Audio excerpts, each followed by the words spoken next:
नमस्कार दोस्तों, मैं हूं आपका अचल फ्रॉम अचल ग्रीन एम्पायर। दोस्तों, मैं अपने यूट्यूब चैनल अचल ग्रीन एम्पायर पे आप लोगों का बहुत बहुत स्वागत करता हूं। दोस्तों, आप सभी को नव वर्ष की शुभकामनाएं। जी हां, आज साल का पहला दिन है और यही वजह भी थी कि मैं आज अपनी नर्सरी पे फिर से आ गया। मैंने कहा कि नहीं, मैं आज आप सभी को नए साल की बधाइयों के साथ साथ कुछ ऐसी एक्टिविटीज़ भी बताऊंगा जो फूलों का राजा कहे जाने वाले गुलाब में अगर आप अडॉप्ट करते हैं और अगर उन प्रैक्टिसेस को आप इम्प्लीमेंट करते हैं तो डेफिनेटली आपके यहाँ भी गुलाब के पौधे जो होंगे वो फूलों से भर जाएंगे। दोस्तों, गुलाब का एक पौधा ऐसा पौधा होता है जिसे हम बहुत मेहनत और मशक्क़त के साथ पालते हैं, इस उम्मीद के साथ कि जब सीज़न उसका आएगा तो वो फूलों से भर जाएगा, उसमें अच्छे अच्छे रंग के फूल खिलेंगे। और गुलाब की भी कई वेराइटीज़ को हम जैसे गार्डन्स लवर, जो फ्लावर्स लवर्स होते हैं, वो प्रिजर्व भी करते हैं। दोस्तों, जैसा कि मैंने अपने विषय में आपको बताया है कि मैं एक NBRI अवार्ड विनर हूँ। मेरी एक्टिविटीज़ एग्रीकल्चर की है, फ्लोरिकल्चर की है।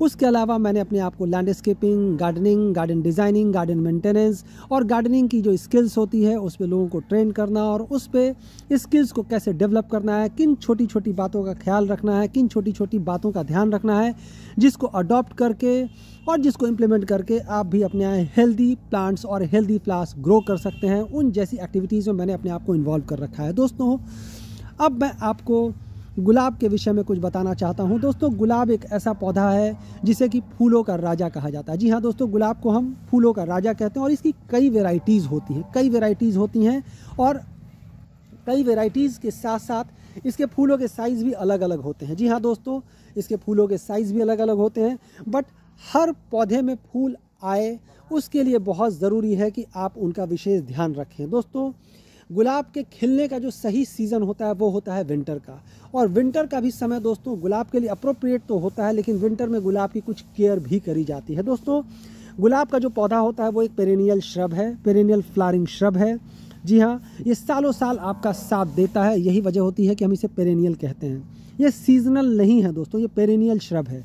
दोस्तों, गुलाब का एक ऐसा पौधा जो आपके साथ सालों से है, अगर आपने उसमें मेहनत करी है, मशक्क़त करी है, तो वो डेफिनेटली आपके रिज़ल्ट पे खरा उतरेगा, आपकी उम्मीदों पे खरा उतरेगा और आपको फ्लावरिंग सीज़न में जब वो फूल देगा तो यकीन मानिए उसके फूल आपको बहुत ही ज़्यादा खुशियाँ प्रदान करेंगे।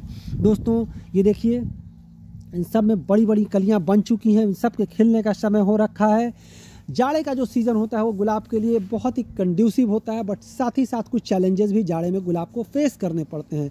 और अगर हमने समय रहते उन चैलेंजेस को मिटिगेट कर लिया, उन चैलेंजेस के लिए प्लान कर लिया, तो डेफिनेटली आपकी रोज़ भी बहुत हेल्दी रहेगी। दोस्तों, गुलाब अमूमन अक्टूबर में कटिंग्स कर ली जाती हैं। जी हाँ, उसकी हार्ड प्रूनिंग जो होती है वो अक्टूबर में कर ली जाती है, but I would prefer to say कि आप उसकी प्रूनिंग सितंबर में कर लें। जी हाँ दोस्तों, ऐसा करने के पीछे वजह सिर्फ इतनी है कि अगर आपने सितंबर में प्रूनिंग कर ली और अप्रोप्रिएट डोजिंग कर दी, उसमें अप्रोप्रिएट डोजिंग क्या होता है वो भी मैं अभी आपको बताऊंगा, एक्सप्लेन करूंगा, तो गुलाब में ग्रोथ ट्रेमेंडसली आपको बेहतर दिखाई पड़ेगा, कंपैरेटिवली बेहतर दिखाई पड़ेगा। जी हाँ दोस्तों, जैसा कि मैं करता आया हूँ, मैं अपने गुलाब की हार्ड प्रूनिंग सितंबर में ही कर देता हूँ। जी हाँ दोस्तों, सितंबर में ही करता हूँ हार्ड प्रूनिंग, और प्रूनिंग करते समय जिन चीज़ों का प्रिकॉशन रखना होता है उन्हें भी मैं अडॉप्ट करता हूँ, वो मैं अभी आपको एक्सप्लेन भी करूँगा। दोस्तों, अब मैं आपको गुलाब की केयर और जो एक्टिविटीज़ मैं आपको बार बार रिपीट कर रहा हूँ उनको दिखाने जा रहा हूँ कि गुलाब में कौन कौन सी एक्टिविटीज़ हम लोग को करनी चाहिए। जी हाँ दोस्तों, मैं आपको ला रहा हूँ, ये देखिए, गुलाब के जो पौधे होते हैं दोस्तों, सबसे बड़ी चीज़ होती है कि आप गार्डन सॉइल का जो मिक्सचर बनाएं वो बहुत ही लाइट मिक्सचर हो। जी हाँ दोस्तों, वो बहुत ही लाइट मिक्सचर, ये देखिए बिल्कुल भुरभुरी मिट्टी होनी चाहिए। और उसकी हार्ड प्रूनिंग जो मैंने आपसे करी थी, hard pruning in the month of October से पहले आपको सितंबर में भी आप कर सकते हैं। अगर आपने अक्टूबर में करी कोई बात नहीं है, बट मैं आपसे रिक्वेस्ट करूँगा कि आप अगली बार इसकी hard pruning in the month of सितंबर ज़रूर करें। जी, और सितंबर में आप करके देखिएगा, आपको बेहतर रिजल्ट मिलेगा। दोस्तों, हम जब कभी भी गुलाब की केयर करते हैं, प्रूनिंग करते हैं, तो उसमें एक कॉमन रोग लगता है। जी हाँ दोस्तों, कॉमन रोग जो लगता है वो मैं भी आपको दिखाता हूँ। ये देखिए, प्रूनिंग करने के बाद उसकी डालें कुछ इस तरीके से सूखने लगती हैं। इस तरीके से डालें ना सूखे दोस्तों, इस तरीके से डालें ना सूखें। और उसके लिए आपको करना ये होता है दोस्तों, जब आप प्रूनिंग करते हैं तो इसका जो हेड होता है, जो टॉप होता है, आप यहाँ पे किसी भी फंगीसाइड को लगा सकते हैं। ये देखिए, जो टॉप होता है दोस्तों, यहाँ पे आपको एक फंगीसाइड का एप्लीकेशन कर देना है। मार्केट में बहुत सारे फंगीसाइड मिलते हैं दोस्तों, मैं आपको दिखाता हूँ। इनमें से कोई भी फंगीसाइड आप ले करके आराम से लगा सकते हैं, उसके टॉप पे आप लगा दीजिए। जी हाँ दोस्तों, ये भी एक फंगिसाइड है जिसको आप लेकर के, ये देखिए सिस्टमिक फंगिसाइड है, इनको ले करके आप यहाँ पे टॉप में इनके लगा दीजिए, इसका एक लेप लगा दीजिए, सॉल्यूशन लगा दीजिए और आपका पौधा प्रोटेक्टेड रहेगा। पौधा नीचे तक नहीं सूखेगा, नीचे तक नहीं गलेगा दोस्तों। उसके बाद जितने भी डेड एंड होते हैं इन सब की प्रूनिंग आपको करनी है। जी हाँ दोस्तों, मैं अभी आपको दिखाता हूँ, जितने भी डेड एंड होते हैं इनकी प्रूनिंग करनी होती है। कटर लाओ बेटा, कटर ला करके ये देखिए मैं आपको दिखा रहा हूँ कि कटर से कैसे इसकी प्रूनिंग आपको कर देनी है। दोस्तों ये है कटर मेरा, और कटर खुलने के बाद इस तरह के जितने भी डेड एंड होते हैं, डेड हेड होते हैं, सबकी प्रूनिंग हमें कर देनी होती है। इससे गुलाब आपका बढ़िया चलता रहेगा। जी हाँ दोस्तों, उसके अलावा भी बहुत सारी एक्टिविटीज़ होती हैं। देखिए मैं आपको दिखा रहा हूँ, ये देखिए जो कलियाँ सूख जाती हैं दोस्तों, जहाँ पे सीड बनते हैं, इन्हें भी आपको एलिमिनेट कर देना है, कट करके हटा देना है दोस्तों। उसके बाद देखिए नेक्स्ट है ये, इसे भी दोस्तों हमें यहाँ से कट करके हटा देना है, ये देखिए। और इस तरीके से कट करते रहेंगे। जितने भी सूखे ब्रांचेस हैं दोस्तों, अनवांटेड ग्रोथ जो भी होती है वो सबको हटा देना, और जितने भी डेड एंड होते हैं, डेड हेड होते हैं दोस्तों, उन सबको गुलाब से आपको रिमूव करते रहना है। अगर आप भी रिमूव करते रहेंगे दोस्तों तो यकीन मानिए गुलाब का प्लांट आपका बहुत ही हेल्दी रहेगा। और गुलाब में एक कॉमन डिजीज़ भी होती है दोस्तों कि इसमें डेड हेड जो होती है वो बहुत जल्दी डेवलप भी होती है। तो गुलाब को अगर आप अपने यहाँ अच्छे तरीके से ग्रो करना चाहते हैं दोस्तों, तो आपको ये ध्यान रखना है कि आप उसमें से जो भी डेड हेड हैं उनको हटाते रहें। जहाँ कहीं भी डेड हेड आपको दिखे, ये देखिए डेड हेड दिखा मुझे और मैंने इसमें से हटा दिया। डेड हेड जहाँ कहीं भी आपको दिखे आप उसे हटाते रहिए। देखिए सूख गई हैं ब्रांचेस, मैंने उसे हटा दिया। गुलाब को ये देखिए जहाँ कहीं भी डेड हेड आपको दिखेगा आपको उसे हटाना है। अगर आप हटाते रहेंगे दोस्तों, यकीन मानिए आपका गुलाब बहुत ही हेल्दी रहेगा और उसमें नए नए कल्ले आते रहेंगे दोस्तों, और उसमें नए नए कल्ले के साथ साथ उसमें नई नई कलियां भी बनती रहेंगी। ये देखिए दोस्तों, ये तो थी बात डेड एंड को रिमूव करने की। दोस्तों डेड एंड रिमूव करना मात्र ही एक सॉल्यूशन नहीं है कि आपके गुलाब भी अच्छे रहेंगे और हेल्दी रहेंगे दोस्तों। उसके बाद जो सबसे ज़्यादा इम्पॉर्टेंट चीज़ है, प्रैक्टिस है, वो होता है इनकी डोजिंग और इनमें फर्टिगेशन। इनमें सबसे ज़्यादा आप मान के चलिए जिन चीज़ों की ज़रूरत पड़ती है वो होती है बोन मील। ये देखिए मैं भी आपको दिखा भी रहा हूँ, जाड़े के सीजन्स में हमारे यहाँ देखिए, ये देखिए मैं आपको दिखा रहा हूँ कि किस तरीके से गमलों को क्लीन करने के बाद ये देखिए उनमें बोन मील की डोजिंग होती रहती है, बोन मील की डोजिंग होती रहती है। और बोन मील गमलों में कुछ इस तरीके से डाल करके उनको मिक्स कर दिया जाता है, सॉइल को मिक्स कर दिया जाता है।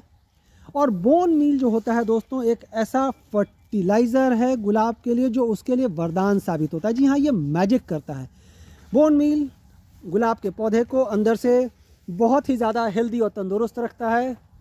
और बोन मील डालने के बाद ये देखिए कुछ स्टॉक्स जो हम लोगों ने यहाँ तैयार कर रखे थे, बोन मील सब में पड़ चुका है। अब बोन मील डालने के बाद सबकी गुड़ाई कर दी जाती है, सॉइल को मिक्स कर दिया जाता है, जो देखिएगा अभी हमारे स्टाफ नर्सरी पे करना शुरू करेंगे। जी हाँ, बोन मील को वो मिक्स करना शुरू कर देंगे। ये ले लो खुरपी, और खुरपी से आप उसकी गुड़ाई करना शुरू कर दो ताकि वो अच्छे से मिक्स हो जाए, बोन मील जहाँ कहीं भी डाला हो। ये देखिए दोस्तों, इन प्रैक्टिसेस को आपको अडॉप्ट करनी है और मिला करके उन्हें रेडी कर देना। आप भी अगर इन प्रैक्टिसेस को करते हैं तो यकीन मानिए दोस्तों आपके भी गुलाब बहुत ही हेल्दी रहेंगे और उनमें लगातार फ्लावरिंग और नए नए शूट, नए नए कल्ले और नई नई कलियां उसमें निकलती रहेंगी। दोस्तों हमारे पास जो भी गुलाब हैं आप देख सकते हैं हर पौधों में करीब करीब 7 से 8 कलियां हैं। अब धूप निकल भी आई है दोस्तों, जी हाँ ये देखिए धूप निकल आई है। तो जब धूप निकल आई है दोस्तों तो मैं धूप के विषय में भी आपको बता दूं कि गुलाब एक ऐसा पौधा है दोस्तों जिसे आप मिनिमम 4 से 5 घंटे डायरेक्ट सनलाइट में रखें। जी हाँ, 4 से 5 घंटे मिनिमम सनलाइट के एक्सपोजर में आपको इसको रखना है। जितनी ज़्यादा गुलाब को धूप लगेगी उतनी ही ज़्यादा गुलाब के पौधे आपके हेल्दी होंगे और उनके फूल और उनकी कलियां उसमें निकलती रहेंगी। फिर से मैं एक बार डेड हेड को रिमूव कर दे रहा हूं दोस्तों। ये देखिए डेड हेड था, मैं उसे रिमूव कर दे रहा हूं। दोस्तों आप किसी भी प्लांट को उठा करके देख लीजिए, मैं आपको दिखाता हूं। ये देखिए ये प्लांट्स हमारे कम से कम 7-8 कलियां यहाँ बनी हुई हैं। ये देखिए कम से कम 7-8 कलियां यहाँ बनी हुई हैं, यहाँ भी 7-8 कलियां बनी हुई हैं, यहाँ भी देखिए 7-8 कलियां बनी हुई हैं। कलियां और फूल लगातार इसमें खिल रहे हैं, लगातार इसमें बन रहे हैं दोस्तों। उसके अलावा आप इनकी फ्रीक्वेंट क्लीनिंग भी करें लीव्स की। अगर आपके पास स्प्रेयर है तो आप गुलाब की पत्तियों को मॉर्निंग में एक बार ज़रूर वॉश कर दें। जी हाँ दोस्तों, वो भी एक्टिविटी मैं अभी आपको करके दिखाऊंगा कि किस प्रकार आपको इनकी पत्तियों को वॉश करना है। जब आप इन पे वॉश करते हैं दोस्तों, ये देखिए बहुत ही हेल्दी प्लांट है। ये देखिए 1 2 3 4 5 6 दोस्तों कलियों से भरा हुआ है। ये देखिए हमारे गार्डनर आ गए हैं यहाँ पे। अब वो एक एक्टिविटी जो मैंने आपसे कही थी, वो पत्तियों को वॉश करना है, ना कि फूलों को। आप देखिएगा पत्तियों को हल्का हल्का हल्का हल्का क्लीन कर देना होता है। ऐसा कर देने से पत्तियाँ क्लीन रहती हैं और इनमें किसी भी फंगस का फंगस का अटैक नहीं होता है दोस्तों, फंगस का अटैक नहीं होता है। खिले हुए फूल पे कभी भी पानी नहीं डालना चाहिए। आप जब कभी भी अगर आप स्प्रेयर्स का इस्तेमाल कर रहे हैं तो आप ध्यान रखिए कि पानी सिर्फ पत्तियों पे जाए, जैसा कि अभी स्टाफ हमारे आपको करके दिखाएंगे। ये देखिए पत्तियों पे ही सिर्फ पानी जाएगा, फूलों पे पानी आपको नहीं डालनी है दोस्तों। ये देखिए बिल्कुल नीचे से, ये देखिए जहाँ कहीं भी फूल खिले, जैसे फूल मेरा ऊपर खिला, हम यहाँ पत्तियों पे पानी का स्प्रे नहीं करेंगे। अगर हम करते हैं दोस्तों तो हमें ध्यान रखना है कि फूलों और कलियों पे पानी का स्प्रे ना हो। उसके बाद दोस्तों मैं आपको दिखाऊंगा जो नेक्स्ट एक्टिविटी होती है लिक्विड फर्टिलाइज़र की। लिक्विड फर्टिलाइज़र दोस्तों हम कैसे बनाते हैं, इसकी भी जानकारी मैंने अपने अनेक वीडियोस में आप लोगों से शेयर करी है। आज मैं आपको दिखाऊंगा कि जो स्टॉक लिक्विड फर्टिलाइज़र का मैंने अपने यहाँ नर्सरी में रखा हुआ है, मैं उसे लाइव आपको आज दिखाऊंगा। दोस्तों ये है हमारा लिक्विड फर्टिलाइज़र, ये देखिए बना हुआ है कंटेनर में। इस लिक्विड फर्टिलाइज़र को बनाने के लिए दोस्तों हम लोगों ने, हाँ इसको चला दीजिए थोड़ा सा। इस लिक्विड फर्टिलाइज़र को बनाने के लिए दोस्तों हम लोगों ने इस कंटेनर में पानी भरा है, उसमें गोबर की खाद डाली है। बहुत अजीब स्मेल आ रही है, बिल्कुल आप यहाँ खड़े नहीं हो सकते हैं, इतनी अजीब स्मेल होती है। लेकिन ये प्लांट्स के लिए हेल्दी टॉनिक, ये प्लांट्स के लिए वरदान होता है दोस्तों। इसमें जो चीज़ें हम लोगों ने मिक्स कर रखी हैं वो है गोबर की खाद, काऊ यूरिन, पानी, सरसों की खली, बोन मील, और उसके बाद ये लगातार फर्मेंटेड होता रहता है, लगातार ये सड़ता रहता है। सड़ने के बाद जब हम इसका इस्तेमाल करते हैं तो हम इसका 1 लीटर निकालते हैं सॉल्यूशन। ये देखिए 1 लीटर का एक कंटेनर हमने बना रखा है दोस्तों।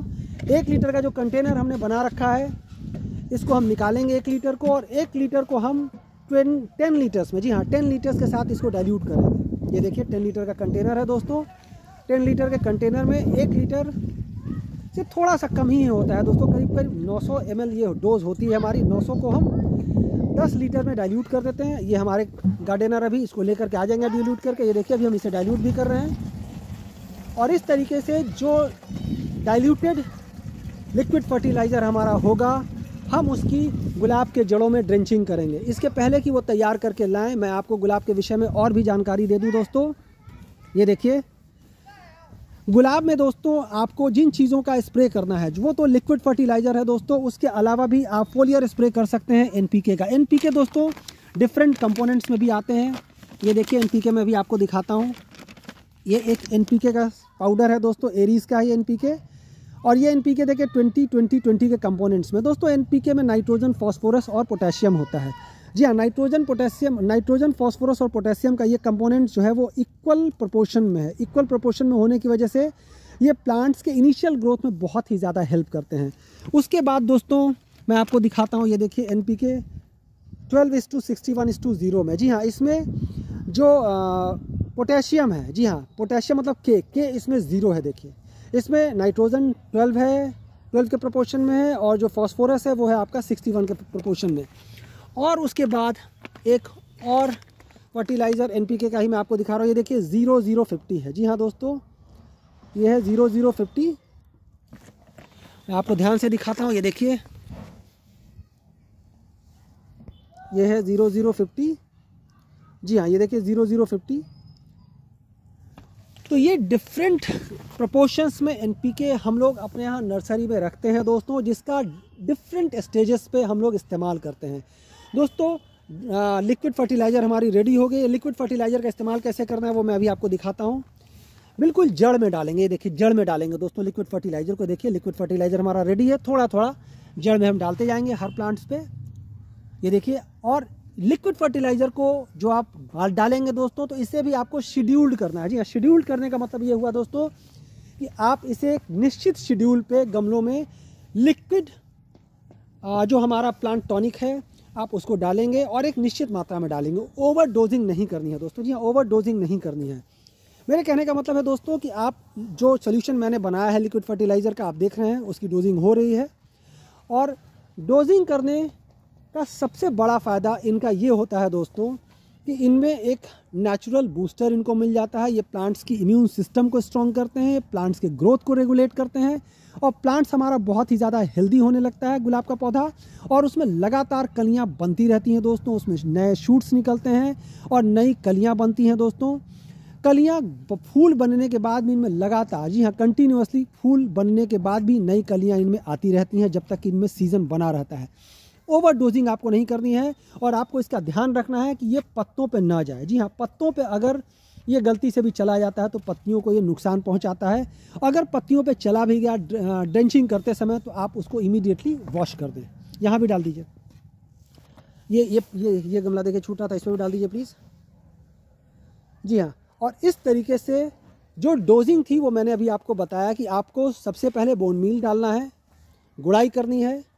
गुड़ाई के बाद कुछ पौधों पे आप ऑर्गेनिक मैन्योर, जैसा कि मैंने आपको बताया था, जो फर्टिलाइजर्स होते हैं, ये देखिए ये ऑर्गेनिक मैन्योर है, ये देखिए ये हमारा वर्मी कंपोस्ट है दोस्तों, ये वर्मी कंपोस्ट है। वर्मी कंपोस्ट को भी गुड़ाई कर देने के बाद हम लोगों ने दोस्तों कुछ गमलों में लिक्विड फर्टिलाइजर्स डाले हैं, कुछ गमलों में जो हमारी बोन मील है उसकी डोजिंग करी है, और कुछ गमलों में अब हम शेड्यूल्ड बेसिस पे वर्मी कंपोस्ट को भी ऊपर से डालेंगे। जी हाँ दोस्तों, वर्मी कंपोस्ट को भी अब हम लोग कुछ गमलों में डालेंगे। दिखाता हूँ आपको। वर्मी कंपोस्ट जो होती है दोस्तों वो यहाँ हमारी जो टॉप सॉइल्स होती है उसकी गुड़ाई करने के बाद इसमें डाल देना है, और डालने के बाद इसको मिक्स कर देना है अच्छे से। ये देखिए हमने मिक्स कर दिया, और मिक्स करने के बाद दोस्तों इसमें हमें पानी डाल देना है। जी हाँ, इसमें हमें पानी डाल देना। ये देखिए वर्मी कंपोस्ट जो होता है दोस्तों, ये गोबर की ही खाद होती है, जिसमें कि जो हमारे वर्म्स होते हैं, जो वॉर्म्स होते हैं, अर्थ वॉर्म्स होते हैं, वो इन्हें डीकम्पोज करके एक फर्टिलाइज़र का रूप देते हैं, जो कि प्लांट्स के लिए बहुत ही हेल्दी होता है। और ये ऑर्गेनिक मैन्योर होता है जो कि प्लांट्स को बहुत ज़्यादा ताकत भी देता है। दोस्तों आप भी अगर इन चीज़ों का जो वीडियो में मैंने आपको एक्सप्लेन किया है, उन एक्टिविटीज़ का अगर आप ध्यान रखते हैं, उन एक्टिविटीज़ को अगर अपने यहाँ गार्डन में परफॉर्म करते हैं, तो डेफिनेटली दोस्तों आपके यहाँ भी आपको गुलाब का मनचाहा रिजल्ट ज़रूर मिलेगा।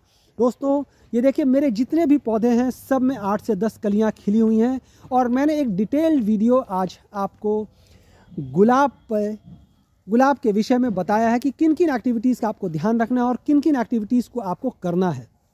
दोस्तों मैं फिर से रिपीट कर देता हूँ, आपको अपने गुलाब के पौधों के गमले को बिल्कुल नीट एंड क्लीन रखना है, उसमें कोई भी वीड्स ना हो, और अगर वीड्स हो जाते हैं दोस्तों तो आप उसको निकाल दें। निकालने के बाद उसकी आप अच्छे से क्लीनिंग कर लें, आप उसकी अच्छे से गुड़ाई कर लें। जो फर्टिलाइजर्स गुलाब में डालने हैं उनमें प्रमुखता से मैंने आपको बताया कि बोन मील है। बोन मील के बाद आप लिक्विड फर्टिलाइज़र अगर आपको मिल जाता है तो आप लिक्विड फर्टिलाइज़र ले सकते हैं। उसके अलावा ऑर्गेनिक मैन्योर जो मैंने आपको बताया, वर्मी कंपोस्ट ले सकते हैं। फंगिसाइड आपको अपने पास रखना होगा जब आप उसकी डीप कटिंग करते हैं। जी हाँ, जब आप उसकी हार्ड प्रूनिंग करते हैं उस समय आपको फंगिसाइड की ज़रूरत पड़ेगी। आप जहाँ से भी हार्ड प्रूनिंग करते हैं उसके टॉप पे फंगिसाइड का लेप लगा दें। अगर आपके पास फंगिसाइड नहीं है तो आप घर में रखी हुई हल्दी का भी इस्तेमाल कर सकते हैं। इन तरीके से आप गुलाब को आराम से ग्रो कर सकते हैं। ग्रो करने के साथ साथ आपको बेहतर रिजल्ट्स भी मिलने शुरू हो जाएंगे। दोस्तों हार्ड प्रूनिंग के लिए मैंने जो आपसे रिक्वेस्ट करी थी वो सिंपल रिक्वेस्ट था कि आप थोड़ा सा उसे पहले कर दें। अक्टूबर के बजाय आप उसे मिड सितंबर में करें। मिड सितंबर में करेंगे तो आपको उसका एडवांटेज भी दिखना शुरू हो जाएगा। दोस्तों गुलाब बहुत ही बहुमूल्य पौधा होता है, और यही वजह भी होता है कि इसमें बहुत केयर करने की इसे ज़रूरत पड़ती है। दोस्तों गुलाब में जो कुछ रोग लगते हैं उनमें फंगस का अटैक बहुत ज़्यादा होता है। जाड़े के दिनों में आप रूटीन बेसिस पे फंगिसाइड का भी इस्तेमाल ज़रूर अपने प्लांट्स पे करते रहें, ताकि आपको मनचाहा रिजल्ट मिलता रहे और आपके गुलाब के पौधे सुरक्षित रहें। दोस्तों उम्मीद करता हूँ कि गुलाब पर बनाया गया ये डिटेल वीडियो, जिसमें कि मैंने बहुत सारी जानकारी आप लोगों से साझा करी है, आपको ज़रूर अच्छी लगेगी, और आप इस वीडियो को ज़्यादा से ज़्यादा शेयर करेंगे और लाइक करेंगे। दोस्तों इस उम्मीद और इस विश्वास के साथ कि आप भी फूलों की तरीके से दूसरों के चेहरे पे मुस्कुराहट लाने का माध्यम बनेंगे और आप अपने आप को हेल्दी रखेंगे, मैं एक बार फिर से आप लोगों को नव वर्ष की शुभकामनाएं देता हूं। Wish you a very happy new year 2025। और इस उम्मीद और इस विश्वास के साथ कि इस नए साल में आप हमारे YouTube चैनल अचल ग्रीन एम्पायर को ज़्यादा से ज़्यादा शेयर करेंगे, ज़्यादा से ज़्यादा सब्सक्राइब करेंगे, और मेरे द्वारा दी गई जानकारी को अपने यहाँ प्रैक्टिस करके मुझे नोटिफाई ज़रूर करेंगे। Thank you for watching this video. Yours अचल फ्रॉम अचल ग्रीन एम्पायर।